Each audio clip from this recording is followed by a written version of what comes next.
You can use our ship poster for phases 2 to 4 to build a visual display of the sounds learned so far with the children.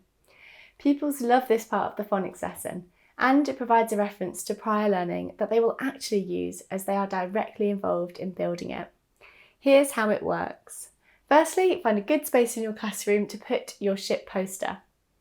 Each time you introduce a new phoneme, you should find the corresponding card in the ship poster card deck. Each card has been carefully designed to match somewhere onto the poster. You can make this into a fun little game with a different child each day working out where the card fits into the puzzle. Once you have found where it matches to the background, you should stick it on with blue tack. Once you get to phase 5, you get a poster with all the pictophones already on the poster. Now you are adding graphemes. In the review week, you will add all the graphemes taught in earlier phases. Then as you work through the units of phase 5, you will replace those with cards with new ones which have the new graphemes added. It is vital to work through the cards for each unit so that the grapheme set slowly builds around each pictophone.